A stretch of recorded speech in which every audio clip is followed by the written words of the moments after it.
Welcome to Shorty Supercoach, and there is plenty to talk about today. Thanks to everyone who joined in the live stream the other day. That was good fun. Going to do a bit of a same game multi probably tomorrow morning just for Anzac Day, just to keep us occupied. And yeah, look, today, Jesus, is this just an absolute shit show of a season? I mean, could we just get a smidgen of luck? I mean, every week, you guys know my trials and tribulations, but gosh, everywhere you look, defence carnage, Sydney rookies getting rested, injuries all over the spot. I'm going to try and cover as much of it as I can, and we'll start with the absolute mayhem in the backline. You know, Lachie Jones goes out. That dominated most of the discussion in the live stream. And look, what do? What can you do? I mean, realistically, it's the worst case scenario. We've got a guy that hasn't even moved any price, and he's probably been in our size 1, maybe 2 weeks. Probably most of us would have had him 1 week.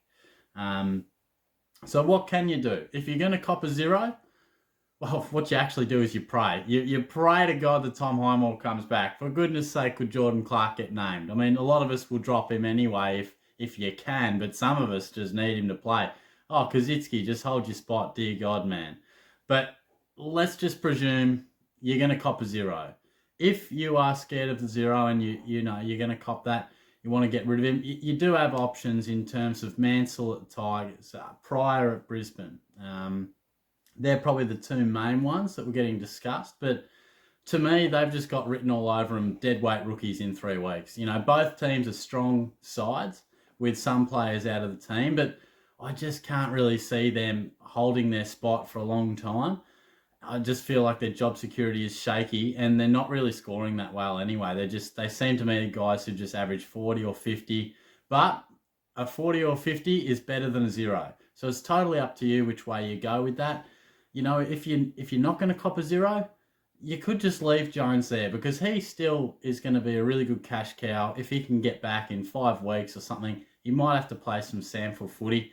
So it's not like we're holding him, you know, definitely until then, but maybe he's just not a priority to trade out, because at some stage he could still be good value for us. But right now, in the here and now, it's painful. So I think first things first, check what the Cats are doing with Clark, if that's relevant to your side. And look, Highmore, we probably won't find out till Saturday or something like that. So my best advice would be to maybe, if you're right up there in the rankings, avoid the zero. If you're not, if you're hanging around shorty territory in the rankings, I just cop a zero. If I'm going to cop a zero, then bloody add it to the list, mate. Honestly, it's not worth making a trade to get me 30 grand to a bloke that could be dropped in 3 weeks. I'd rather cop the zero, just roll the dice if Highmore comes back, and then maybe I don't cop a zero. So let's just see. Hopefully a zero isn't an option, because I think Cozzy will still stay in the side.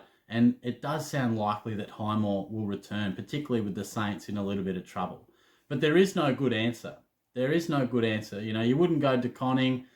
Some people sort of mentioned Zach Reed, but we'll just have to wait and see. Now, they're the guys that have been playing, so they don't really take my fancy. But Langer's raised a good point on the live stream. Liam Stocker might come into the Blues side. Talented player. Well, so they say. They've said that about O'Brien and Dow and all the likes. So there could be something new for us. Again, I'd rather roll the dice on someone who hasn't played as opposed to a Mansell or a Pryor. Nathan Murphy at the Pies apparently is a half a chance to debut. You know, he played a couple of games back in 2019, I think it was. Had 14 touches in his first game, and, you know, played the last 2 games of the season.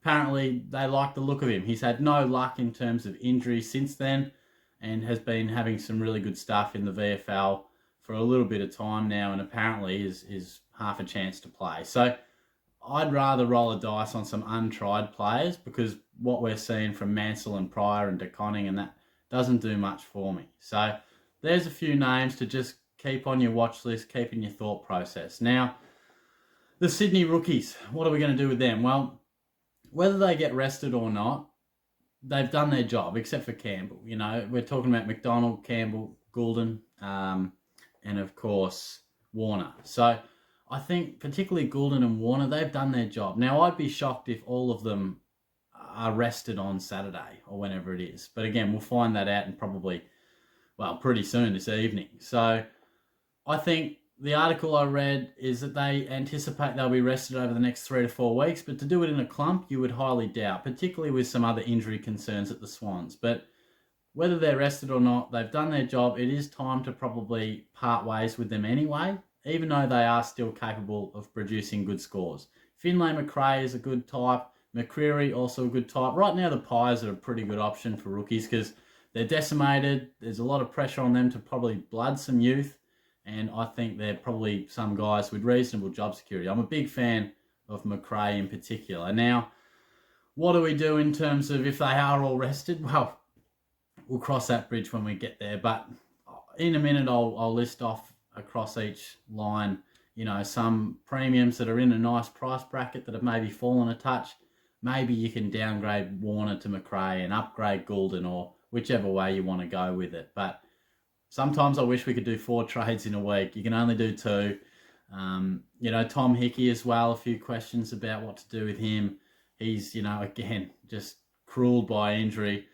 There's really only one option. That's try to go up. Try to get, I presume you've got him at R2. If you got him at R3, well, fantastic. Just downgrade him, pocket some coin, but try and get Gawn and Grundy. It's what I've been trying to do. It's what I'll be able to do this weekend, thankfully. So,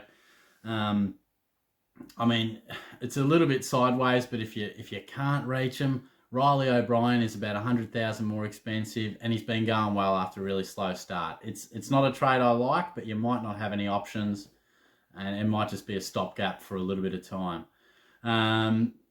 Trying to think what other sort of option or discussion points there were. It was definitely the backline carnage, the Swans. Hickey. Neale looks like he's back. I understand if people are wanting to jump back on board. He was a bit of a discussion point. Just be a little mindful that, backs can be a funny injury. Some days you're good, some days you're not. You have a good week on the track, you get 38 touches. You don't have a good week on the track, all of a sudden it looks like the first few rounds. So I'm not jumping right back on board, but if you get him, I totally understand. But yeah, look, we've just got to cross our fingers. This whole thing with the teams coming out 24 hours beforehand is just killing me. I want to know if Drew's playing. I want to know which Swans are playing. I want to know if Highmore's playing. Is Brockman playing? Is Cozzy playing? to make these decisions, I just need to know. But I need to make a call on some guys, not knowing if other guys are even going to play. Flynn is back, thank goodness for that. So that'll help. But look, if you've got any questions, feel free to pop them in the comments, and I'll definitely keep them in mind. And they might be more relevant for this week, but hopefully I've tailed off or touched on them. In terms of those premiums that you might be looking at, Oliver's nicely priced. Brayshaw, really nicely priced. And I think he is the real deal, particularly for sort of an M7, M8 position. Christian Petrarca, nicely priced. Andrew Gaff, if you're that way inclined, has probably bottomed out. And again, probably just your M8 style of option. Callum Mills, nicely priced.